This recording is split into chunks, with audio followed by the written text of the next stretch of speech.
Shalom, shalom, bien-aimés, frères et sœurs en Christ, chers serviteurs de Dieu et servants du Seigneur, soyez abondamment bénis.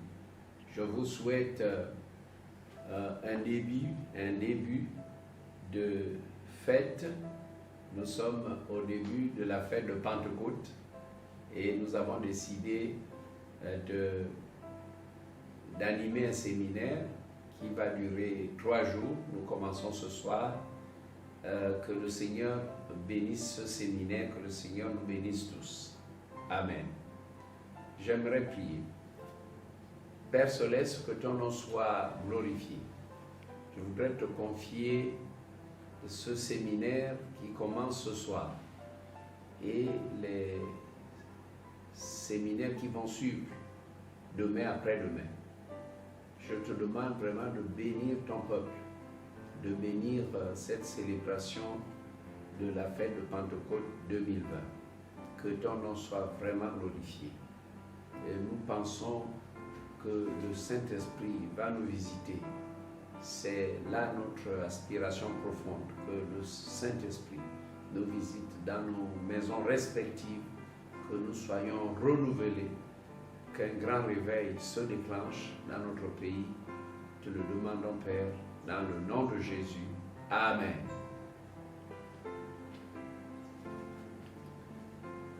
Frères et sœurs en Christ, mesdames et messieurs,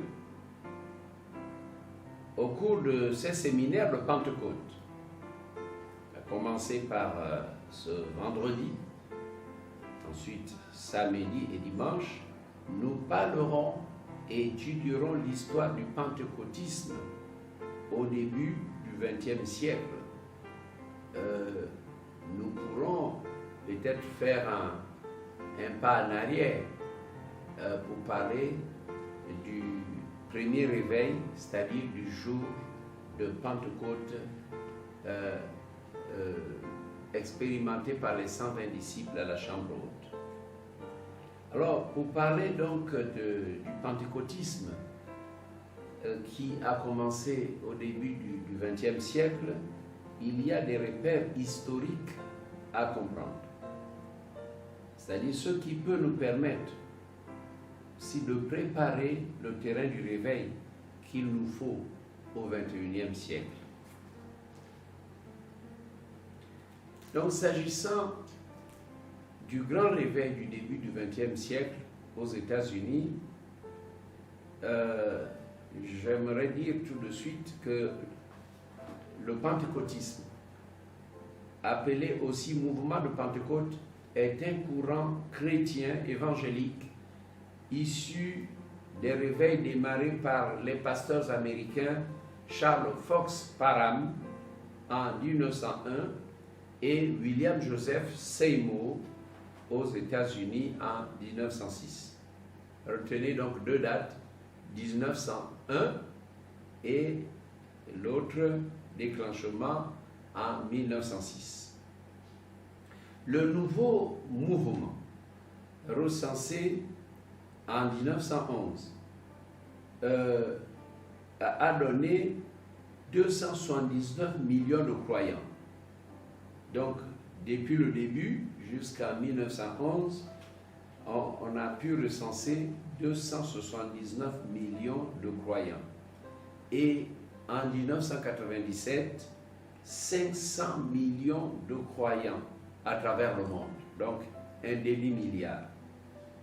Un certain nombre de dénominations pentecôtistes dans le monde se sont regroupées sous l'appellation de communauté pentecôtiste mondiale. Et c'est de là où est parti les grands congrès mondiaux, les grands rassemblements mondiaux, les grandes conférences mondiales des assemblées de Dieu. Et les assemblées de Dieu dans le monde sont organisées. Il y a un bureau mondial. J'en faisais partie quelques années en arrière lorsque j'étais président de l'Alliance des assemblées de Dieu d'Afrique centrale, donc l'office. J'étais devenu aussi membre au bureau mondial et je crois que je vais continuer à l'être. Alors, nous avons deux noms. Charles Fox Parham en 1901. Alors, qui était Charles Fox Parham? C'était vraiment le leader du pentecôtisme moderne. Né le 4 juin 1873 à Muscatine, Iowa, aux États-Unis. Et il est décédé le 29 janvier 1929 à Baxter Springs. Le ministère qu'il exerçait, on l'appelait prédicateur et évangéliste. C'était un grand prédicateur et un évangéliste. Dès 1901, ensuite il est devenu professeur d'une école biblique parce qu'il avait fondé une école biblique. C'est quelqu'un qui a beaucoup enseigné et vraiment l'histoire en parle. Donc il était aussi à l'origine de l'association de la glossolalie avec le baptême du Saint-Esprit ainsi que du développement du pentecôtisme. Alors, ça me fait sourire. Ils ont créé une association appelée l'association de la glossolalie. Donc, une association du parler en langue, hein, avec, n'est-ce pas, le baptême dans le Saint-Esprit. Donc, c'était une association, je crois que c'était dans l'idée de développer ces signes-là, parce que les autres religions ne comprenaient pas jusqu'à aujourd'hui. Vous savez, beaucoup de ça parce qu'un réveil, et d'ailleurs au Gabon, les missionnaires qui étaient là, en tête desquels il y avait le missionnaire Keller, et qu'ils ont tout fait pour étouffer le réveil, pour éteindre le réveil, parce qu'ils ne comprenaient pas les enjeux d'un puissant réveil. Un réveil peut susciter beaucoup de choses. Donc il faut simplement des personnes capables d'enseigner et de redresser. Alors donc, Charles Fox Parham, lui, il a créé avec d'autres personnes cette association de la glossolalie et qui aussi étudiait, développait les questions du baptême dans le Saint-Esprit. Et puis cet homme, cet enseignant, a développé un certain nombre de doctrines. Et cela a connu au fil des temps un grand développement. Il a notamment insisté sur le salut par la foi, la guérison par la foi, l'imposition de mains et la prière par la foi, la sanctification par la foi, le retour prémillénaire de Jésus-Christ, le baptême du Saint-Esprit et de feu qui scelle le croyant et permet les dons spirituels. À ça, voyez ce que le pentecôtisme apporte.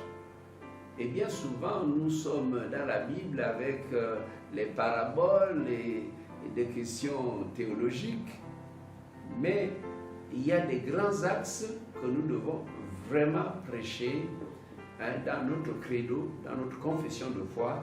Il y a des actes importants tels que la sanctification, c'est un acte important. Le retour du Seigneur Jésus. Il y a le retour prémillénaire et le retour du roi des rois pour régner sur la terre. Prêcher sur le baptême du Saint-Esprit et de feu, c'est important. C'est là même le commencement du vrai ministère et du vrai témoignage. Et l'Église doit prêcher sur le baptême du Saint-Esprit qui scelle le croyant et permet les dons spirituels. Il y a eu des problèmes, comme les problèmes ne manquent jamais. Ne comprenant pas le mystère du parler en langue de l'esprit, il était plutôt convaincu que cela devrait être absolument des langues humainement connues et parlées. Quand je m'arrête là, bon, je peux comprendre. Et je peux dire, en étant tolérant, que par la suite, peut-être, le Saint-Esprit l'a amené à comprendre. Mais il va se retrouver devant un écueil. Notre ami Param a commis une erreur. Parce que pour lui, le parler en langue devrait forcément être un parler dans des langues humainement connues. Et je puis dire que cette conviction-là, il la tire des Actes des Apôtres chapitre 2. Les Actes des Apôtres chapitre 2, à partir du verset 6 à 11. Parce que dans la chambre haute, lorsqu'ils furent remplis du Saint-Esprit, ils se mirent à parler en d'autres langues. En d'autres langues, selon que l'Esprit leur donnait de s'exprimer. Et il s'est trouvé que chacun des disciples qui étaient là dans la chambre haute a parlé une langue. Et les langues des pèlerins qui étaient venus à la fête, quelqu'un parlait égyptien, l'autre parlait crétois, l'autre parlait arabe, l'autre parlait grec, ainsi de suite, la langue italienne. Hein? Et ils ont parlé ces langues au point que, au bruit qui eut lieu, la foule accourut et fut étonnée, confondue de voir des Juifs parler à leur langue maternelle. Alors, donc ils se disent, mais que veut dire ceci? Donc là, c'est parler en langue, c'était pas du blabla, du charabia, c'était pas des langues inconnues, mais des langues existantes, des langues comprises, des langues connues par les pèlerins. Je crois que Param, lui, fonde sa théologie sur ça, sur ce qui s'est passé à la chambre haute. Mais il n'arrivait pas à comprendre que le parler en langue pouvait être aussi des langues inconnues. Parce que c'est ce que dit Paul dans 1 Corinthiens 13. Lorsque je parlerai même les langues des hommes et des anges. Ah oui, parce que on peut parler les langues des anges. Alors qui va comprendre la langue des anges?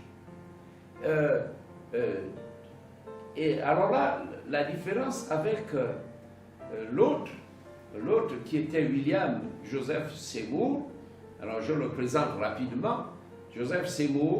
William Joseph Seymour est né le 2 mai 1870 à Centerville, Louisiane, aux États-Unis. Et il est décédé le 28 septembre 1922, donc à l'âge de 52 ans, à Los Angeles, en Californie. Il était afro-américain, diplômé en théologie. Et donc il fut l'un des fondateurs du pentecôtisme en 1906. Alors lui, William Seymour, pour lui c'était la glossolalie. La glossolalie. Et pour Param, c'était la xénoglossie. La xénoglossie. Et l'autre, c'était la glossolalie. Donc, Seymour croit qu'on peut parler des langues qui ne sont pas connues humainement parlant. Il croit. Et dans son expérience, il entendait les parler en langue. Lui-même, quand il fut baptisé du Saint-Esprit, il avait parlé une langue. Parce que vous pouvez parler une langue, mais s'il n'y a pas quelqu'un qui connaît cette langue, et s'il n'y a pas le don d'interprétation de la langue parlée, ah bon, ça devient une sorte de charabia. Et c'est pour cela que quand, dans les enseignements de Paul dit qu'il faut demander le don d'interpréter. Hein? Parce que le parler en langue doit être un signe pour les non-croyants. C'est-à-dire que si vraiment le parler en langue est interprété, ça devient donc une prophétie qui va s'adresser, n'est-ce pas, à celui qui vient, qui visite l'église qui est là. Donc je disais que Seymour, lui, il accepte les parler en langue qui sont inconnus. Mais donc, sa théologie se développe dans ce domaine, le parler en langue. L'autre dit, non, il faut que ce soit des langues humainement connues. Lui dit, non, ce n'est pas forcément ça. On peut parler des langues inconnues, on peut parler les langues des anges. Je me demande pourquoi ces théologiens-là ne se sont pas référés à la Bible. Et moi, je me méfie de ces grands théologiens. Parce que plus on a des diplômes, peut-être il y a des choses qu'on n'arrive pas à comprendre. Et justement, la théologie moderne a provoqué des dérapages et des hérésies. Et moi, je me méfie de ces grands diplômes. Oui, on fait un mémoire, donc une thèse, tu fais des recherches. Alors la recherche, et ce qu'on écrit le mémoire, c'est un peu tes recherches, le fruit de tes recherches. Je pense que, et certains ont pensé que la mer Rouge ne s'était pas fendue. Voilà, les théologiens modernes. La mer Rouge ne s'était pas fendue, hein, les eaux avaient baissé et ils ont contourné du marché sur le rivage. Ah non, non. Dieu est tout puissant et la grandeur de Dieu s'était manifestée. Et c'est pour ça que l'armée égyptienne qui pourchassait les Israélites a été décimée. Pourquoi? Parce que quand ils se sont évolués, quand ils sont arrivés au milieu de la mer, hein, les eaux sont revenues les engloutir. Alors, attention, chers théologiens, il faut comprendre les Écritures par l'Esprit, à l'aide du Saint-Esprit. Et ça, c'est vraiment très important. Moi, je suis né d'un père pasteur pentecôtiste. Et bon, donc j'ai compris ces choses avec la foi d'un enfant. Le parler en moi-même, je parle en langue. Je parle en langue, je comprends parce que je lis. Mais il est arrivé que quelqu'un parle une langue, mais une langue bien connue. Dans le réveil de 36, le réveil que nos pères ont connu, lorsque le Saint-Esprit était descendu dans une annexe de Baraka Mission, un vieillard s'est mis à parler en langue mpongwe, langue de la côte. Un vieillard s'est mis à parler couramment la langue mpongwe, qui est une langue de la côte. Il s'est mis à exhorter, il chantait, louait en langue mpongwe, hein, et lançait des appels à la repentance en langue mpongwe. Et du coup, ceux qui ont vu ça se sont repentis, se sont convertis sur place, voyant vraiment la grandeur de Dieu. Et il y a beaucoup de témoignages comme ça. Il y a beaucoup de témoignages comme ça. Donc nous ici, nous les assemblées de Dieu du Gabon, nous n'avons pas de débat là-dessus. Nous comprenons qu'on peut parler les langues des hommes, nous pouvons parler les langues des hommes, un peu comme les 120 disciples à la chambre haute, mais nous ne devons pas fonder une doctrine sur la base d'un événement. Parce que, vous voyez, Param, lui, dit qu'il faut forcément que le parler en langue soit une langue humainement connue. Mais donc, il pouvait imposer que lorsqu'on reçoit le Saint-Esprit, hein, il faut qu'on voit la langue de feu, les langues de feu descendre sur la tête. Est-ce que c'était ça? Hein? Et donc, pour recevoir le Saint-Esprit, il faut d'abord un vent un peu Dieu. Est-ce que c'était ça? Non. Dieu fait comme il veut, en son temps. Mais ce qui me déçoit dans le comportement de Param, c'est que pour lui, les langues ne devaient être parlées que par les Américains blancs. Il avait un esprit ségrégationniste. Vous voyez? Alors voilà comment quelqu'un qui est dans le réveil, qui est rempli du Saint-Esprit, comment peut-il être plein de haine à l'endroit des Noirs? Comme c'était là le contexte de la ségrégation raciale aux États-Unis, lui, son caractère n'a pas changé dans ce domaine. Son comportement n'avait pas changé dans ce domaine. Et vraiment, nous pouvons le reprocher. Et cela a provoqué une division, une séparation entre lui et Seymour. Parce que c'est vrai qu'il était l'aîné, puisqu'il avait commencé en 1901. L'autre avait commencé en 1906. Mais l'autre l'a invité, n'est-ce pas, dans la rue Azusa Street. Il a prêché plusieurs fois chez Seymour.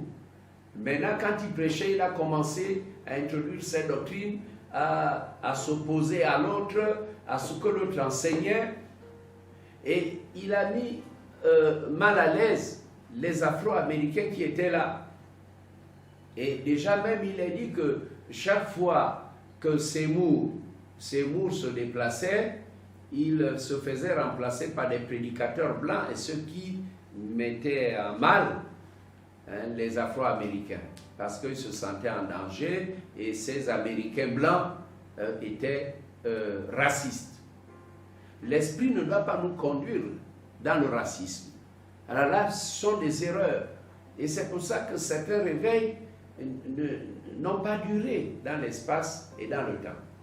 Mais nous voulons que les bénédictions de Dieu soient pérennisées. Et c'est pour cela que c'est nécessaire que nous soyons bien enseignés et que le terrain soit bien défriché.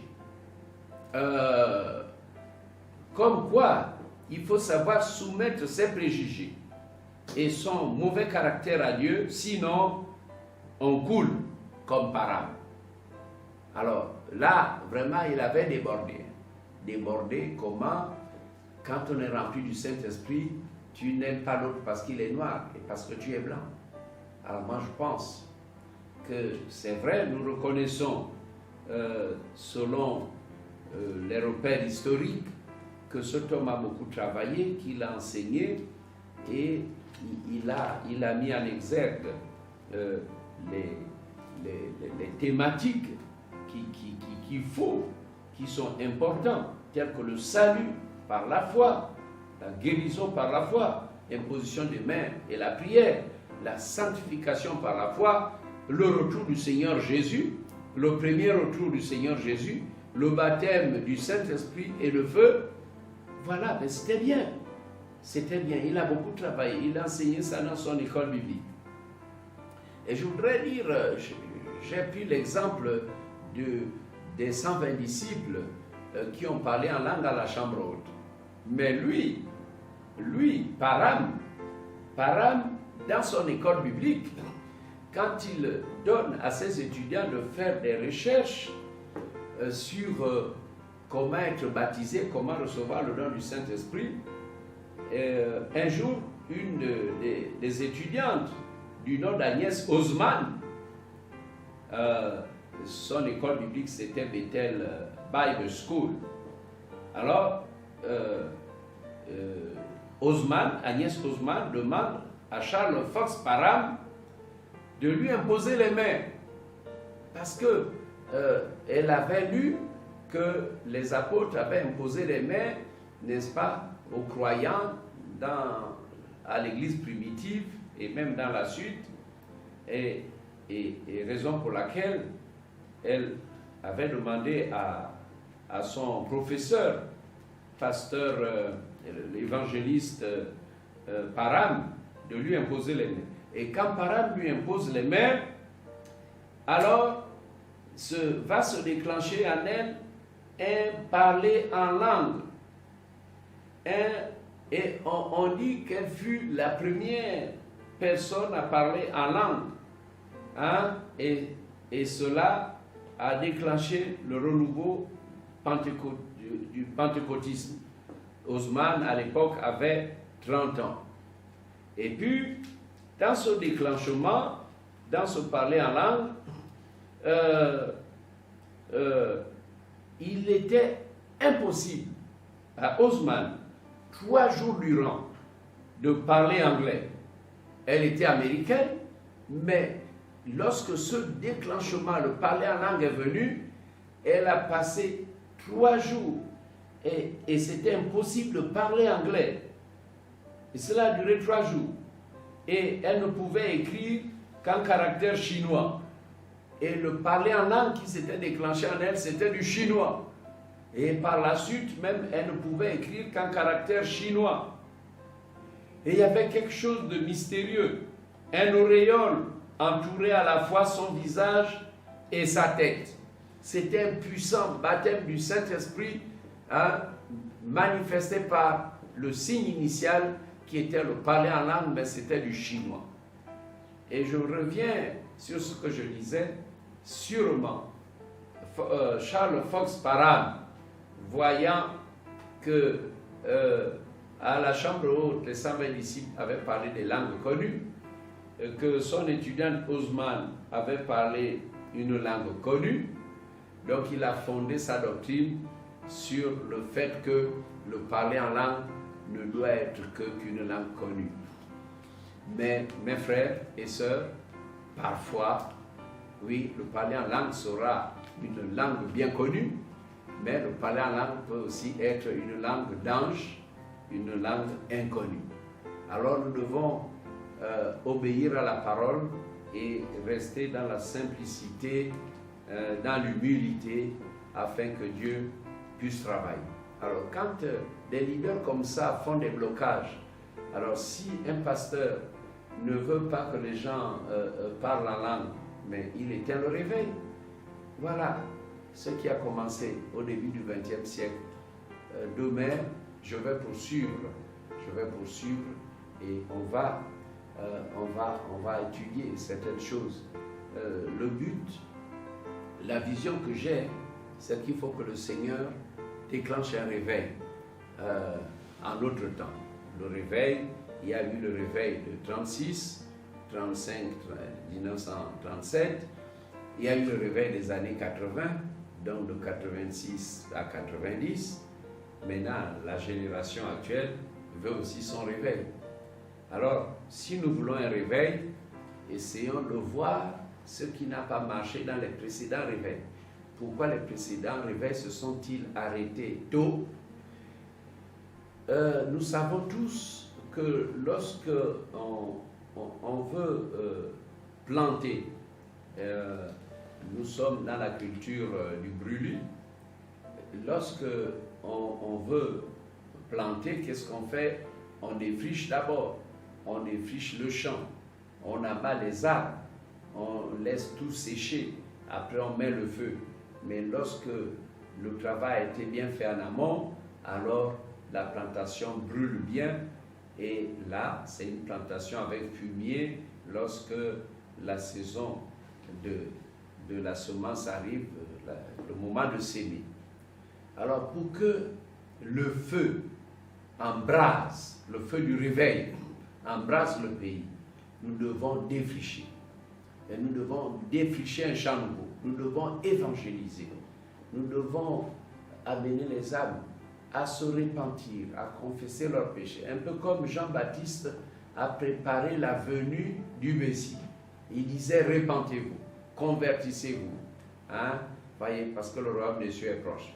Alors donc, ne commettons pas l'erreur de faire venir un réveil qui ne sera que sectoriel. Le réveil, n'est-ce pas, à Sismisos ou au quartier Saint-Méthode.